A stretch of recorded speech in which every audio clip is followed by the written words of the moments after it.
जय जगन्नाथ बंधुगण आपण मानक मोर एही चैनल को स्वागत। बंधुगण सर्वप्रथम आपण मानक बसंत पंचमी अर्थात सरस्वती पूजार अनेक अनेक शुभेच्छा एवं अभिनंदन। तेबे फ्रेंड्स आजिर एही वीडियो रे आमे जानिबा आपणकर संतान मानकर आपणकर पिला मानकर विद्या क्षेत्र रे आसुथिबा पाठपढ़ा क्षेत्र रे आसुथिबा असुविधा गुडी को दूर करिबा पई सेमानकर पाठपढ़ा रे आसुथिबा समस्त प्रकार समस्या गुडी को दूर करिबा पई एवं समाधान करिबा पई काहेकि ना सरस्वती पूजा यह विद्या प्रदान करुथबा देवींकर पूजा अटे। जदि आपण एही दिन माता सरस्वती को आपणकर पूजा माध्यम रे आपणकर उपाय माध्यम रे आपणकर विश्वास एवं भक्ति माध्यम रे प्रसन्न करि देउछंती तो से आपणको तांकर आशीर्वाद प्रदान कराई थांती जहा फल रे आपणकर पिला मानकर मध्य वृद्धि पाठपढ़ा क्षेत्र रे हुई थाए। एहा सहित सेमानकर बुद्धि मध्य प्रखर हुई थाए। तो बंधुगण केउ उपाय आपण एही सरस्वती पूजा दिन करिवे कौन रही तार संपूर्ण विधि ताहा सबु जानिबा पई वीडियोटी को शेष पर्यंत निश्चय रूप से देखंतु। एहा आपणक पई एवं आपणकर पिला मानक पई बहुत अधिक जरूरी अटे। ताहा पूर्वरु जदि आपण माने मध्य माता सरस्वती को भक्ति एवं विश्वास करुथांती ताहले आपण हमर एही वीडियोटी को गोटे लाइक करी तळे आसुथबा कमेंट बॉक्स रे जय माता सरस्वती निश्चय रूप से लिखि दियंतु। एहा सहित जदि आपण हमर एही चैनल रे नुआ अछंती ताहले चैनल टी को सब्सक्राइब मध्य करि नियंतु। तो बंधुगण सर्वप्रथम आसंतु जानिबा माता सरस्वतींकर पूजा किए करिथिले। आमर शास्त्र कहे जे विद्यादायिनी माता सरस्वती को सर्वप्रथमे भगवान श्रीकृष्ण पूजा करिथिले। आउ माता सरस्वतींकर पूजा करिबा द्वारा मध्य मूर्ख जने पांडित्य लाभ करिबारे। माता सरस्वतींकर आविर्भाव को नहीं आमर शास्त्र यह कहती जे देवी सरस्वती कृष्ण बल्लभा श्री राधांकर मुखरु प्रकट होइथिले बा माता सरस्वती श्री राधांकर मुखरु प्रकट होइथिले एवं सर्वप्रथमे भगवान श्रीकृष्ण माता सरस्वती को पूजा करिथिले। आउ माता सरस्वतींकर पूजा समय को वर्णना करने को जाई आमर शास्त्र कहती जे माघ मासर शुक्ल पक्ष पंचमी तिथि रे माता बाक्बादिनी बीणापाणी माता सरस्वतींकर पूजा अनुष्ठित करा जाई थाए। एही माघ मास शुक्ल पक्ष पंचमी तिथि ठारू मध्य जो व्यक्ति विशेष मानकर छोट पिला माने सेमानकर पाठपढ़ा आरंभ करिनांती सेमानकर विद्या ग्रहण आरंभ करा जाई थाए। कारण एही दिन पाठ पढ़िबा क्षेत्र को नहीं बहुत ही शुभ होता है। माता बाग्बादिनी बीणापाणी माता सरस्वतींकर पूजा समय को वर्णना करने को जाई आमर शास्त्र यह कहिसंती जे माघ मास शुक्ल पक्ष पूर्वाह्न समय रे जो पंचमी तिथिटी भोग होता है सही दिन रे ही माता बाग्बादिनी बीणापाणी माता सरस्वतींकर पूजा अर्चना करा जाई थाए। अर्थात माघ मास होइथिबो शुक्ल पक्ष होइथिबो एवं पूर्वाह्न समय रे पंचमी तिथिर भोग हेउथिबो सेही दिन ही माता बाग्बादिनी बीणापाणी माता सरस्वतींकर पूजा आराधना करा जिबा दरकार। एहा छड़ा एही तिथिटी मध्य माता लक्ष्मींकर अत्यंत प्रिय होइथाए जहाँकि मु आपनकु मोर पूर्व वीडियो रे कहि सारिछि। जदि आपण मोर सही वीडियोटी देखि नांती ताहले तुरंत मो चैनल को जाई आपण सही वीडियोटी को मध्य देखि परिबे। बंधुगण एबे आसंतु जानिबा जे सरस्वती पूजार शुभ मुहूर्त कौन रही अछि। बंधुगण आमर शास्त्र कहिले जे माघ मास शुक्ल पक्ष पंचमी तिथि रे अर्थात माघ मास शुक्ल पक्ष पूर्वाह्न समय रे जो पंचमी तिथिटी भोग हेउथाए सही दिन ज्ञानदात्री माता सरस्वतींकर पूजा करा जाई थाए। आउ जदि आमे आमर इंग्राजी कैलेंडर हिसाब रे हिसाब करबा ताहाले एही 2025 मसिया रे 2 फेब्रुआरी रविवार दिन माता सरस्वतींकर पूजा उत्सव अनुष्ठित हेबा पई जाउअछि। कारण माघ मास कृष्ण पक्ष शुक्ल पक्ष सेही दिन पूर्वाह्न को आपणकर पंचमी तिथि भोग हेउअछि। 2 फेब्रुआरी दिन सूर्य उदयर समय हेउछि 6:22 सही समय ठारू पंचमी तिथिर भोग हेउअछि। आउ पंचमी तिथि रहिबो 6 घंटा 50 मिनिट पर्यंत। तो एही दिन मध्य अनेक प्रकार शुभ जुग गुड़िकर निर्माण हेउअछि। तो एथिपाई मु प्रत्येक माँ मानंकु यह निवेदन करी जे आपण मैंने जमारू भी यही शुभ दिनटी को आपणकर हाथ छड़ा करंतु नहीं। आपण मैंने यही दिन आपणकर छोट पिलांको पई किछि ना किछि उपाय निश्चय रूप में करंतु, जहा फल बा जो उपाय को आपण करबा द्वारा आपणक पिलांकर उज्जवल भविष्यत हेबा सहित आपणक पिलांकर पाठ पढ़ार आसुथुबा बाधा विघ्न गुड़िक मध्य ताहा दूर होई परिबो। तो आपण मानंकु मु एहा निवेदन करिवि जे मु आपण मानंकु एही वीडियो रे जेउ उपाय गुड़िक संपर्क रे कहूअछि सेही उपाय गुड़िक मध्यरु किछि ना किछि उपाय गुड़िक आपण निश्चय रूप में एही सरस्वती पूजा दिन पालन करंतु। तो बंधुगण एबे आसंतु जानिबा सेही उपाय गुड़िक मध्यरु सर्वप्रथम उपायटी कौन रही अछि। बंधुगण आसंता रविवार दिन 2 तारिख दिन आपण आपणक घरे माता सरस्वती पूजा आराधना निश्चय रूप में करंतु एवं सही पूजा जेपरी आपण पुरोहितंक द्वारा नचेत ब्राह्मण मानक द्वारा करेबे एवं सही पूजा समय रे आपण आपणक घरर पिला मानंकु सेठारे जाई हाथ जोड़ी बसिबा पई कहंतु। जदि आपणक घरे माता सरस्वती फोटो किंबा मूर्ति थाए ताहेले आपण तांकु खटुली एवं पीढ़ा पटा उपरे रखी पूजा करि परिबे। एथिपाई आपणकु नूतन मूर्ति आनिबार कौनसी प्रकार आवश्यकता नहीं।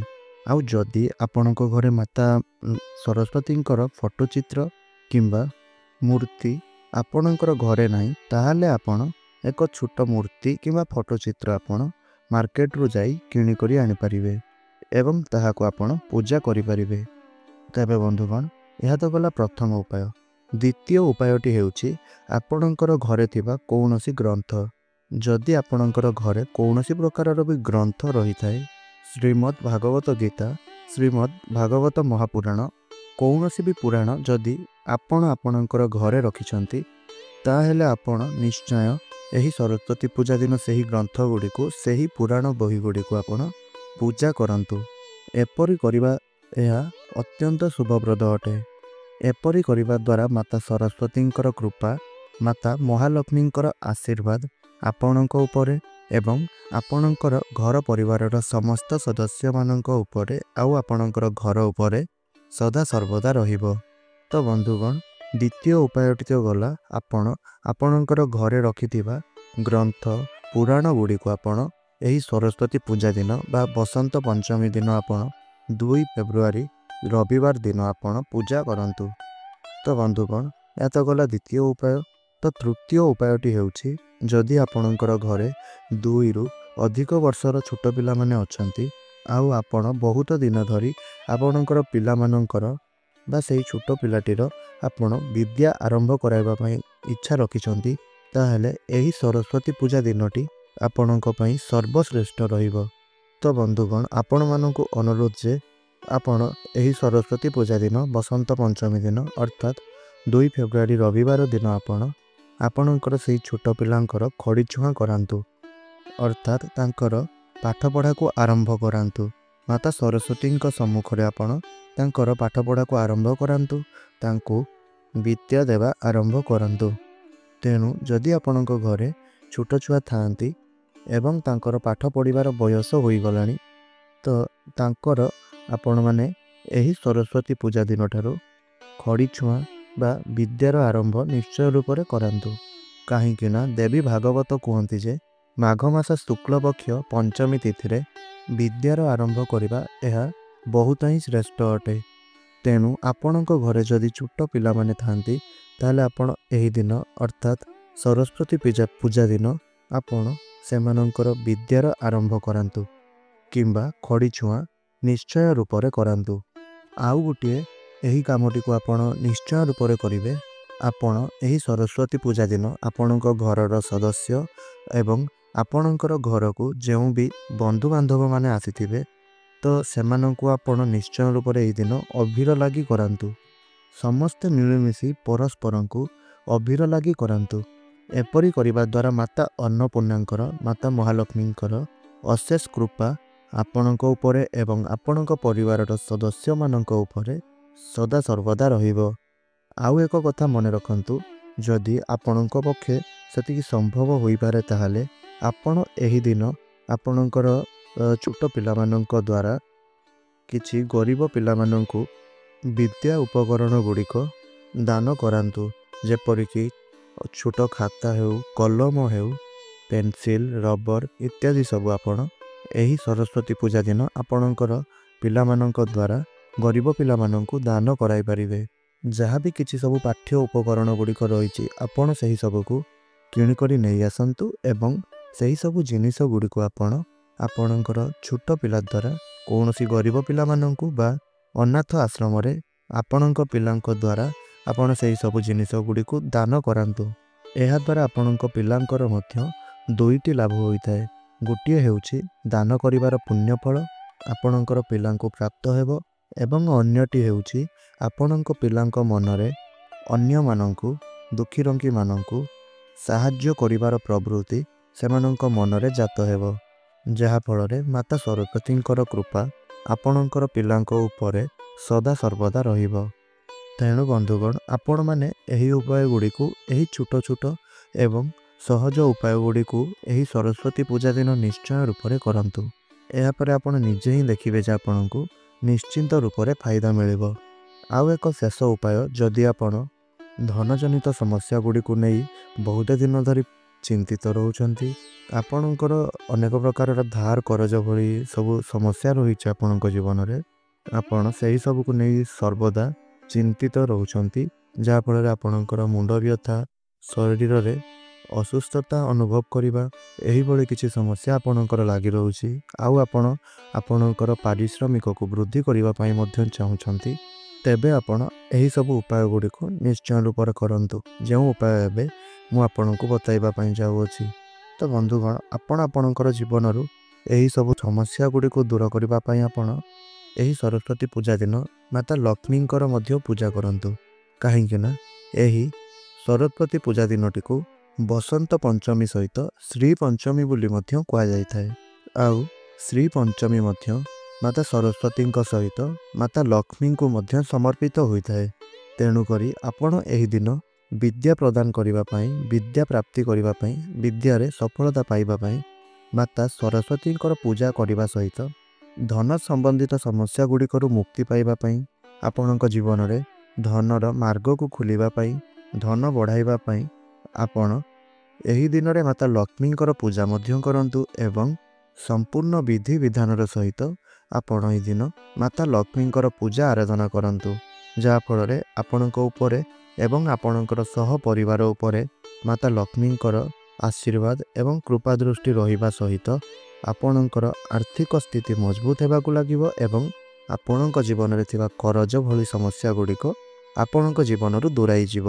ତ ବନ୍ଧୁଗଣ, ଏହା ଥିଲା ସେହି ଶେଷ ଉପାୟ।